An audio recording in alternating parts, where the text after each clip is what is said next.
Kelp DAO lost about $293 million, and the bigger story is how one bridge failure immediately threatened far more than one protocol. The pressure point is simple. The Kelp exploit turned April into a full-blown DeFi security stress test. Major DeFi hack is the search phrase, but the real concern is how fast trust can fail once one weak point is exposed. The first breach is rarely the whole story when trust and linked systems are involved.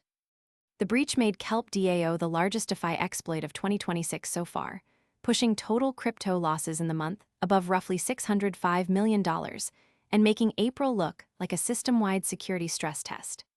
The fast policy changes after the exploit show how quickly protocols move when collateral integrity and linked markets are both under threat. That puts the earliest confirmed damage on the board before the second-order effects begin. The attacker abused the communication layer tied to LayerZero, tricking infrastructure into releasing 116,500 rsETH, or about 18% of circulating supply, after preparing the wallet through Tornado Cash hours earlier.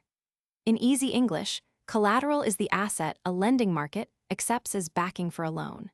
If that backing breaks, the lender can be left holding a hole. This is the point where technical weakness becomes a user problem. For people typing major DeFi hack, the key difference is between the first point of failure and the wider damage path that follows.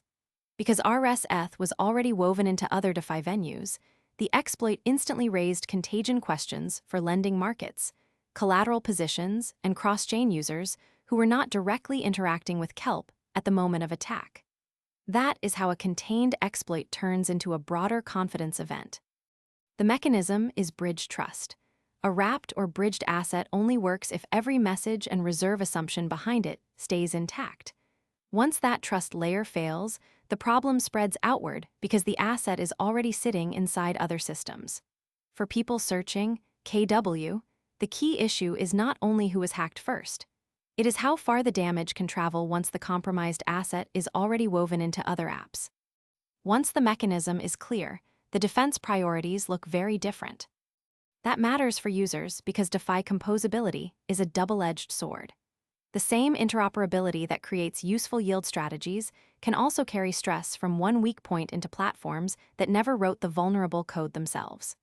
That is why freezes, parameter changes, and bad debt reviews can become just as important as the initial exploit itself.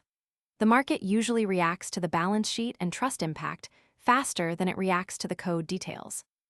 What remains uncertain is the full chain of downstream liabilities, whether more recovery is possible, and how many protocols were protected in time before collateral damage became bad debt. Watch forensic updates, watch any recovery or freeze efforts, and watch how quickly protocols move to harden bridge exposure after seeing how one messaging failure can ripple across multiple chains. What is unknown here matters because uncertainty itself can push users to move funds.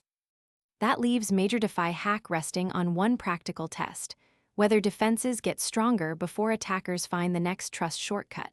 When linked protocols share collateral assumptions, the first exploit is only the opening event.